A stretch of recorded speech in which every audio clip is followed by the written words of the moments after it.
Hello, আসসালামু আলাইকুম viewers. আর একটি নতুন ভিডিও নিয়ে আপনাদের সামনে উপস্থিত হলাম। আজকের ভিডিওতে মূলত আমি আলোচনা করব কোয়েল পাখি যদি শীতকালে ঠান্ডার কারণে গা ফুলে তুলে থাকে এবং ঝিম মারে বা খাওয়ার রুচি কমে যায়, সেক্ষেত্রে কী করণীয় বা কী ওষুধ ব্যবহার করে পাখিকে সুস্থ করতে হবে। আপনারা যারা কোয়েল পাখি পালন করে থাকেন, শীতকালে কিন্তু কোয়েল পাখির বিভিন্ন মারাত্মক রোগে আক্রান্ত হয়।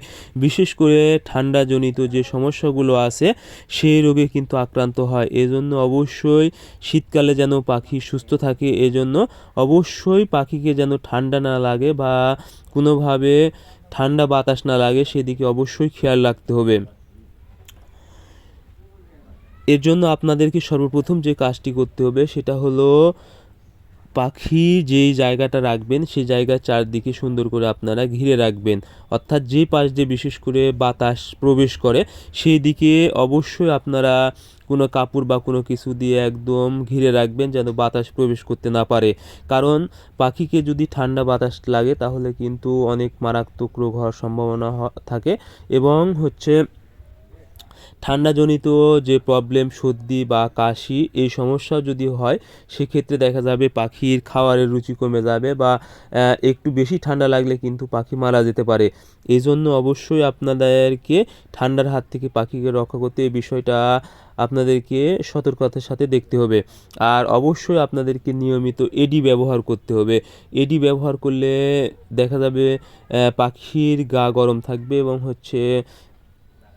পাখির গ্রোথ বাড়াতে সহায়তা করবে এবং ডিম উৎপাদনে কিন্তু সহায়তা করবে।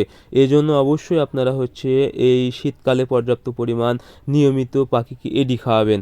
এখন যদি কোনোভাবে ঠান্ডা লেগে যায় বা পাখির যদি গা ফুলে তুলে থাকে এবং সর্দি লাগে বা কাশি দেয়, সেক্ষেত্রে অবশ্যই আপনাদেরকে তাৎক্ষণিক পদক্ষেপ নিতে হবে এবং কিছু ওষুধ ব্যবহার করতে হবে।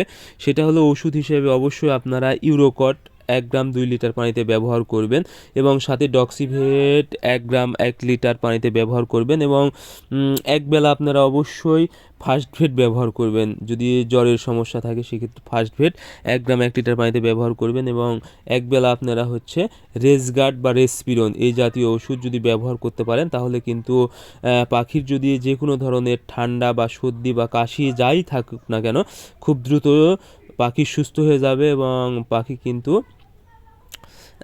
খাওয়ার রুচি ঠিক হয়ে যাবে এবং ডিমের প্রোডাকশান দ্রুত বেড়ে যাবে। এজন্য যদি আপনারা দেখতে পান যে পাখিকে ঠান্ডা লেগেছে বা গা ফুলে তুলে আসে বা কোনো কাশি দিচ্ছে, সেক্ষেত্রে অবশ্যই এই ওষুধটা আপনারা 4 থেকে 5 দিন ডোজ করে নেবেন। আর অনেক সময় দেখা যায় ঠান্ডার কারণে কিন্তু পাখি ক্যালসিয়ামের ঘাটতি হতে পারে, কারণ ঠান্ডাতে সবচেয়ে বেশি কিন্তু ক্যালসিয়ামের ঘাটতি হয়। সেক্ষেত্রে আপনারা অবশ্যই 4 থেকে 5 দিন ক্যালসিয়াম ব্যবহার করবেন।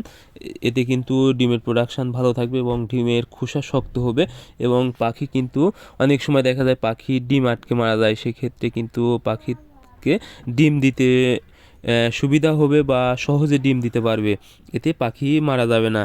এই জন্য অবশ্যই আপনারা শীতকালে এই বিষয়গুলো লক্ষ্য রাখবেন এবং পাখিকে সুস্থ রাখবেন। সো আজকের ভিডিও পর্যন্ত। আপনারা আমাদের পরবর্তী ভিডিও পেতে অবশ্যই আমাদের চ্যানেলটি সাবস্ক্রাইব করবেন। ধন্যবাদ সবাইকে।